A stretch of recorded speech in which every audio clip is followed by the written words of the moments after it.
Welcome everybody, episode 42, right? Jackie Robinson. Baseball. All right. What's happening, everybody? Good morning. It's a special Friday edition of Thursday's The Latest. Yes, so there's an extra day to pack in, but as we were discussing this morning, Brad, some things, who would have thought, oh, that's a week old, it's old news, or 2 weeks old, right? Yeah, we were talking about Midjourney, the image creation company. It was 2 weeks ago that was announced. I can put it up on the screen here. Warner Brothers, DC Comics, and more were suing them. All these companies are using, let me rephrase that. Many companies, I won't say all, many companies are using data that they just sort of went and got. So you can see here, Midjourney, Warner Brothers, DC Comics, and more sue Midjourney. It's from 2 weeks ago. There's so much new news, it's hard to keep up with it. But Midjourney is an image making company. If you go to the Explore page, which are not my images, it's just the gallery from the general population, you can see that not only do they have realistic and hyper-realistic images, they've animated these images. Once the page loads, you can see one of their latest features is that with a single click, you take the image you've generated, you've either uploaded it or uploaded it and modified it, which means you could even take a nano banana image, that Google 2.5 image model. People know about the Gemini. Oh, no, we don't want to add files. I'm clicking so fast, David. If you go to Gemini, the 2.5 Flash model, and you can say create images, there's a banana there. It's just an advertising or marketing ploy. There's nothing to do with bananas about it. It's just to make images. It's really strong. You could even take those images and bring them into Midjourney and then animate them. So you can see we've got some cats doing a K-pop style dance. We've got some fashion runway people, a drummer from a fisheye lens, a drone video of the city, water pouring out of a painting. But the real question is, David, is where did they get these images, right? Midjourney is saying that they didn't use proper copyright, right? And I'll show you one other quick thing here. Midjourney's not saying that. They're saying that, right? Is Midjourney said, or the other? Warner Brothers and DC are saying that. So, right.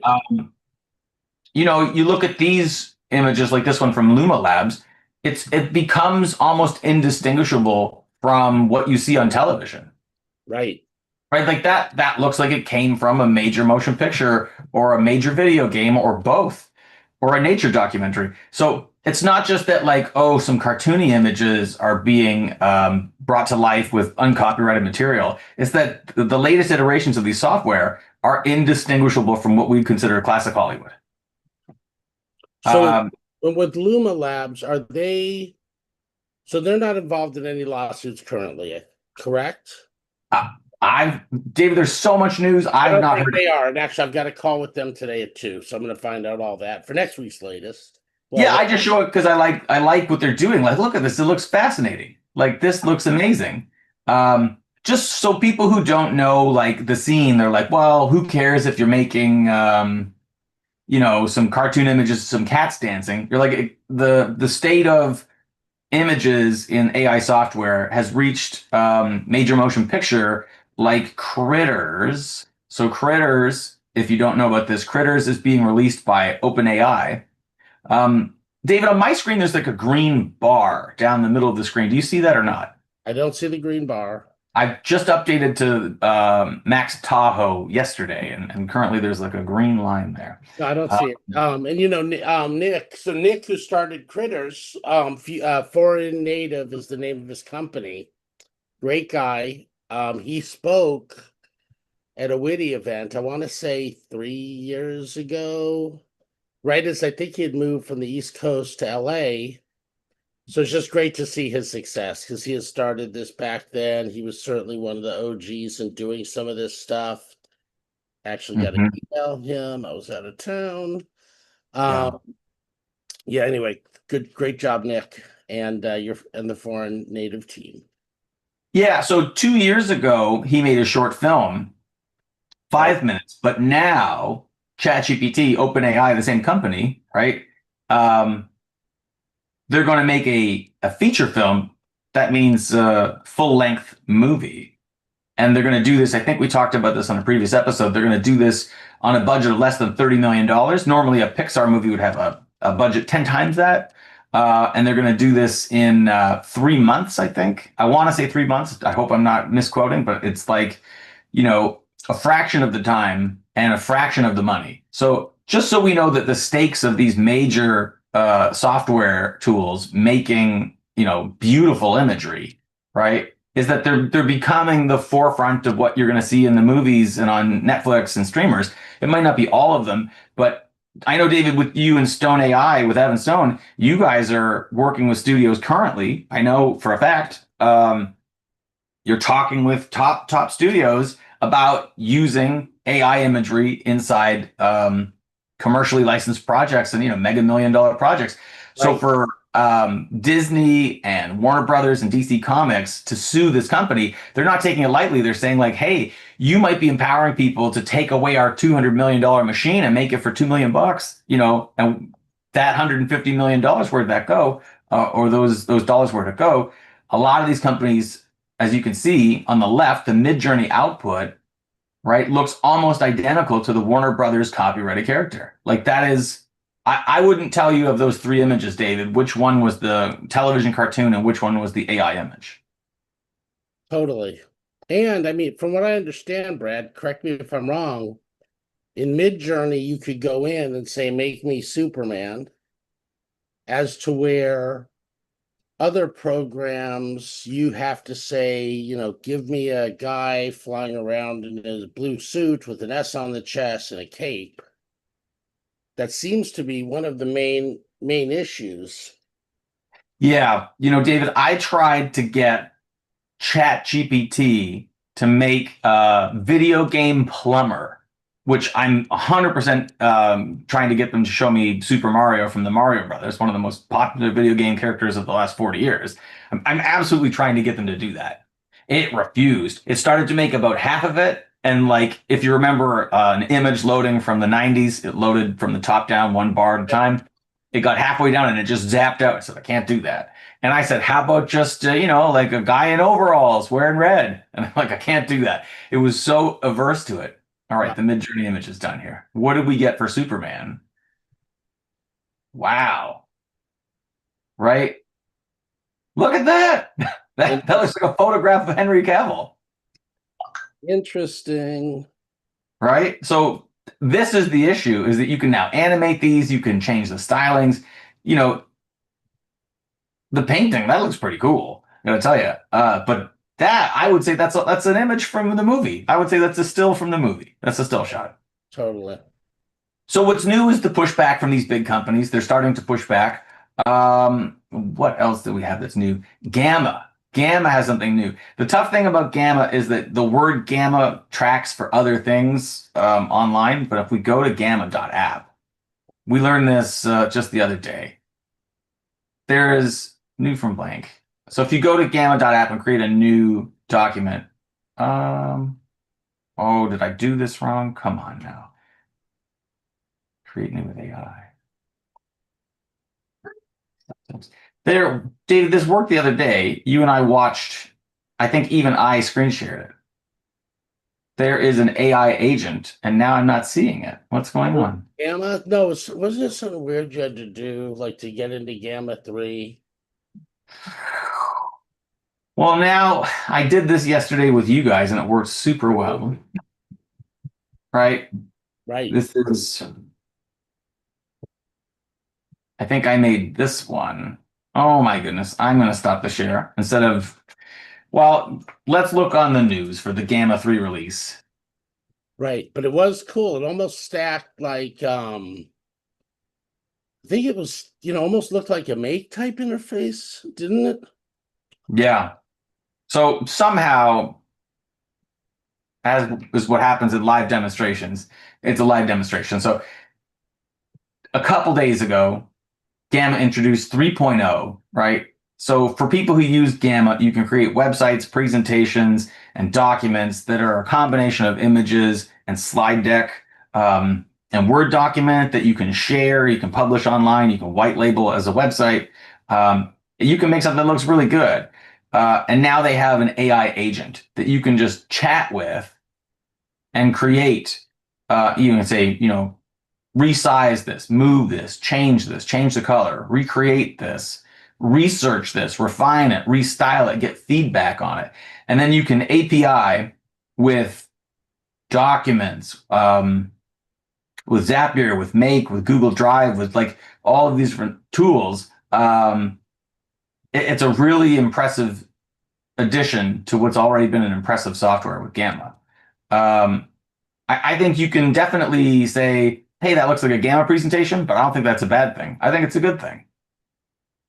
Yes, the Gamma presentations have not been looking as Gamma-y, I guess, lately, right? I think they have really distinguished themselves.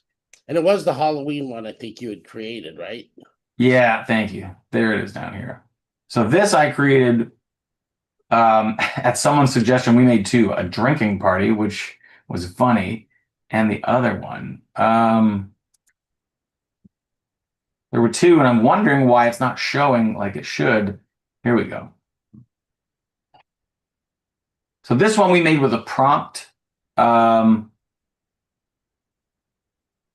live demonstration was a lot better, David. I got to tell you, it was a lot more impressive to watch it happen live than to just show you a static website.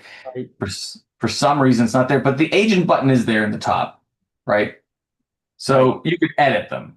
And now it's like you're just chatting with ChatGPT, but now it's creating like a living document for you to improve, to fix, to translate, to simplify, make shorter or longer, or just like really specific things. I was using this the other day. I changed one of my websites and there was a box. And I said, you know what? I'd like an image on the right-hand side of that. And what did it do? It made a blank space for images. So it's not like you have to know what's the word for it, where's the button for it, how do I do that? Now it's natural language. It's just typing in. That's from Gamma, a free-to-use software with freemium features. You're a Gambassador, David. That's important to say. You're an ambassador for Gamma. Yes. Yes, and it's been exciting, all the stuff they're coming out with. It's been hard to keep up, right? Karen, my fellow Gambassador, fortunately had come to our new HAL 9000 event on Tuesday. So she was staying more on top of things. So that was good. We got to kind of help support each other. But I think just like what you and I are involved with, right, with our communities, we all got to support each other because something can slip by. Yeah. One thing that, oh, please.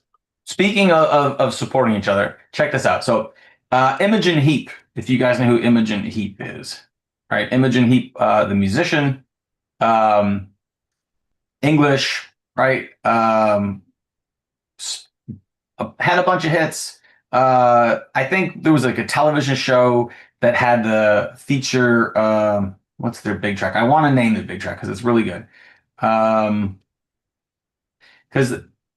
I think, yeah, I think it was part of Harry Potter, but also, I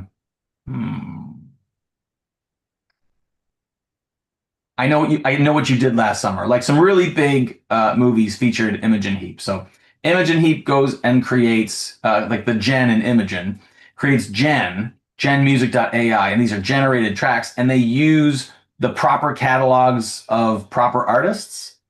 All right. And they're saying that they're 100% ethically trained. So as we were talking earlier about Warner Brothers and DC suing Midjourney for using their images, what GenMusic.ai is doing is saying we've trained it on the music of musicians who know that they're integrating it. And then you own your own song. So if you're creating it, you're not going to get stolen music or scraped music. These are fully licensed and legally cleared data sets of music with clear ownership and transparency. And it's still a rebellious spirit of rock and roll, but it's also embracing the AI-driven, music creation that people want by a great team out of Los Angeles. And then you can go wild with like higher quality. I'm saying, David, it's my understanding these are higher quality tracks because they didn't put in junk. Right. Right. That's the thing. You get a lot of junk when software companies scrape an entire library, they're not discerning. They're just like, I don't know, what's this? Like the wave files of a car horn? Sure, throw it in there. And in some ways, you get brilliant creativity from all those odd sounds. But in other ways, the AI algorithm might draw from a set of bizarre sounds, and then you get some really janky things. So look out for things like that. But I cut you off. You had something good.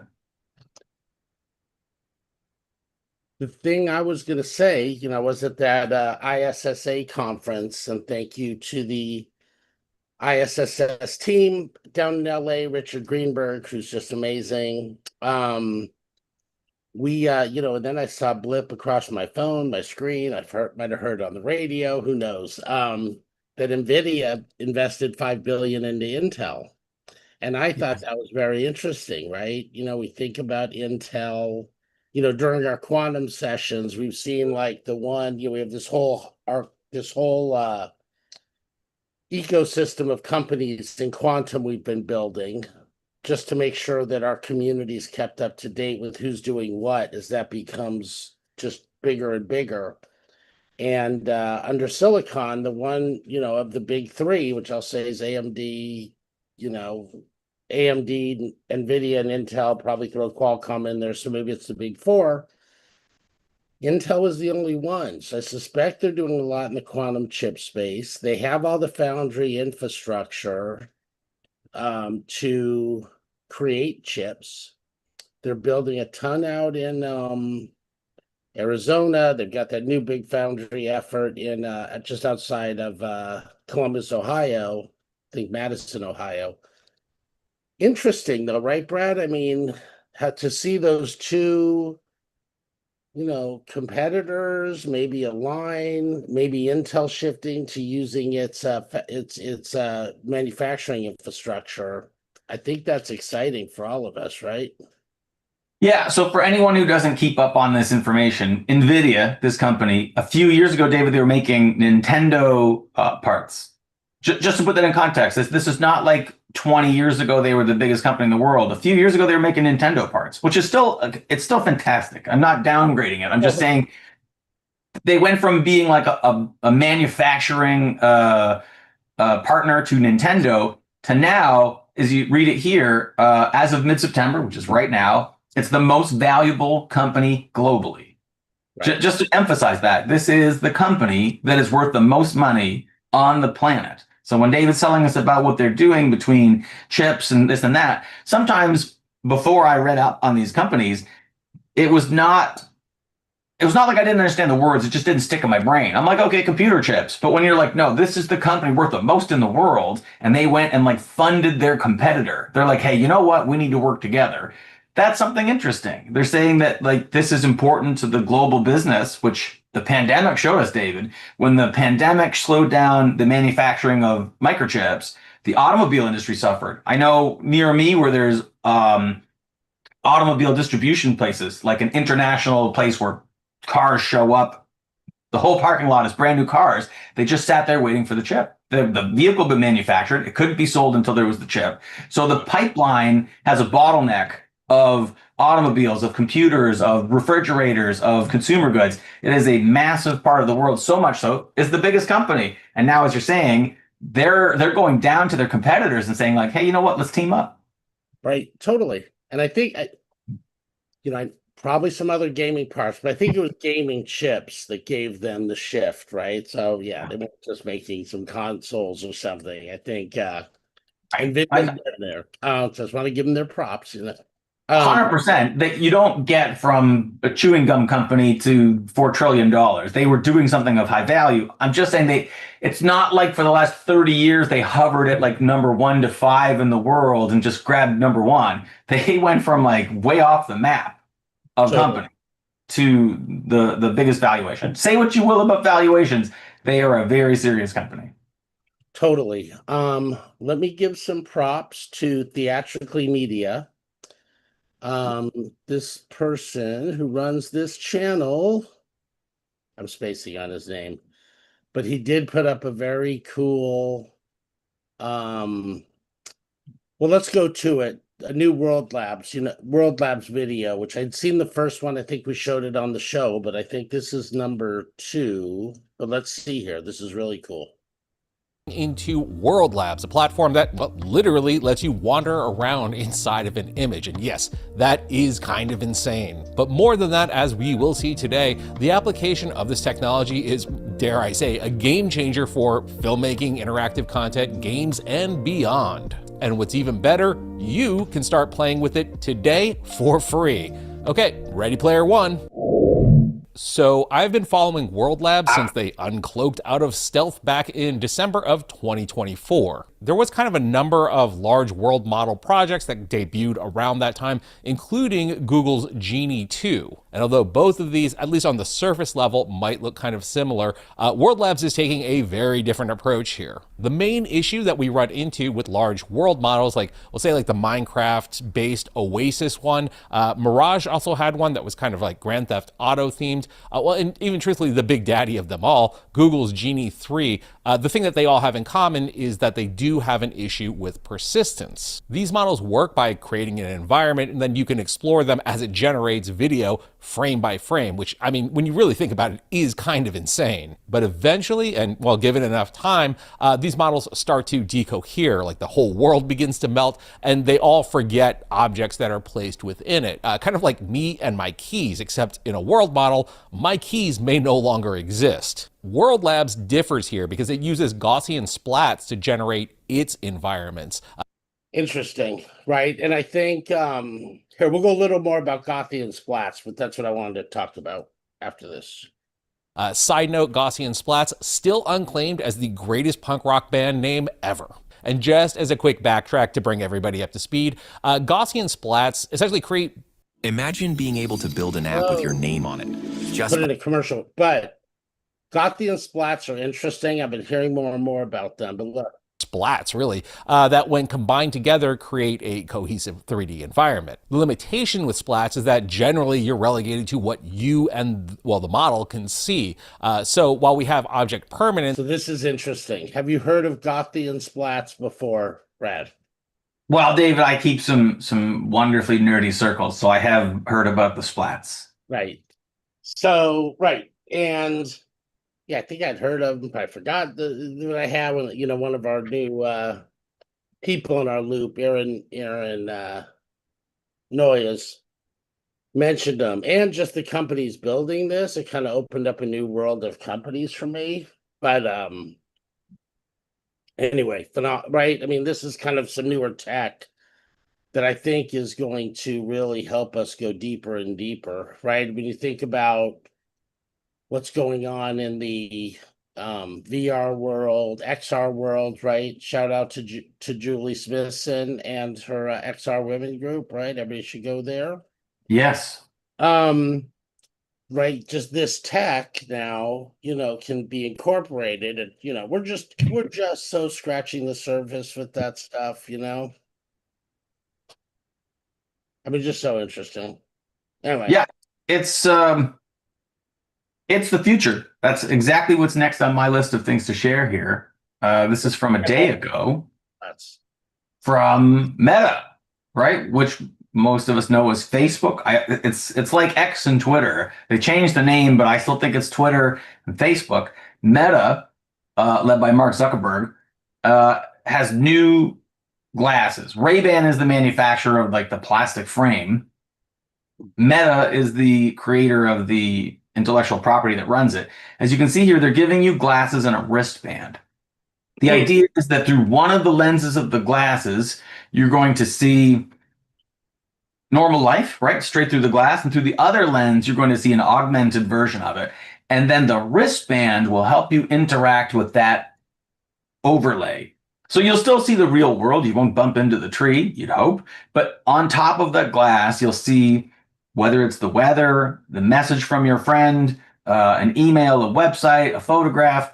You're going to have the ability to move your hand with the wristband on it and then interact with it. So you won't have to use, seemingly, you won't have to use your fingers or pinch and grab. I think you can use your voice and then gestures from your arm.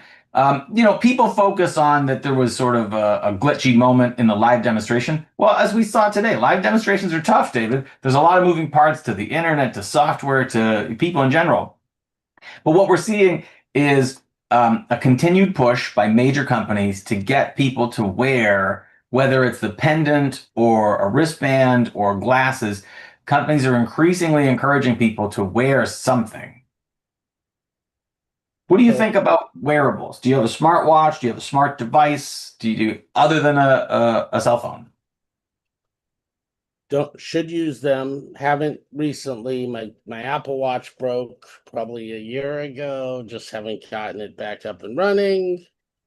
Yeah, that will be on my one of my New Year's goals, I think, this year. Okay, because some people wear the Aura ring Right. that captures your data while you sleep, while you run, while you breathe. I saw on the weekend someone had the pendant, right? So it's like a necklace with a square. I think it's called Limitless.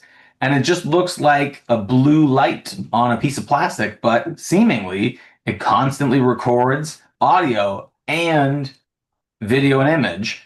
And then you can just talk to it and say, hey, earlier someone mentioned a restaurant. What was the address? And they say it was, 555 Main Street. And you go, oh, amazing. We were at 222. And then you go up Main Street to the restaurant and you meet your friends. What else do we have And here? is that the company with the formerly known as Lucy? That's a good question. Limitless? No. Memories.ai Okay, is Sean. got it. Memories.ai is Sean, right? So here's Sean. If you remember, we were talking to Sean at CES, which is nearer to the next one than it was to the last one. They were the Lucy pin. Now they're Memories.ai. That is a wild software. For anyone who hasn't seen this, you're able to use text to search video. As they show in the demonstration, they upload 10 hours of Marvel movies, and then they say, show me all the scenes with... here we go. Look at this, right? So they uploaded many episodes of Westworld, and they said, show me what happens in these specific episodes. They uploaded, list every character and every car that appears in Marvel episodes, right? They put 10 Marvel episodes in. And it tells you every time that there's a car in Doctor Strange, Gamora, Wong, etc. If you know the Marvel movies, those are characters. There's the raccoon, Ant-Man, etc. So that is Memories.ai, the Limitless app, which I've not looked up. Limitless AI is the wearable you can see here. Some people wear it on a pendant, right? It's this circle like this. And then it says, what are the top 3 things that happened that I need to follow up? And it gives you the address of the dental studio. It gives you the doorknob you need to purchase. And then it talks about something for their baby, right? Pendant, the most wearable AI. I've only seen it in the wild once that I noticed. And, here's someone wearing it on a string like that. Right. And I'll tell you, there was a point where I was like, you know what? I'm like, could you turn that off? Right? Because we were just talking about something, and I thought, I don't know that I want this story to forever be on that person's recorded device. Right. So I said, let's turn it off for a second. So the other thought that came to mind as that was happening was, we've had 25 years of reality TV, and in 25 years, we've been consistently shocked as an American audience how people forget the camera is on after a couple of hours.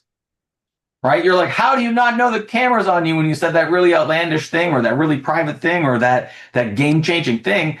I think it's human nature to just forget. So I'll say that with optimistic caution, is that people are still willing to turn it off, but I bet you the majority of people will forget and say some bonker stuff. For sure. Right.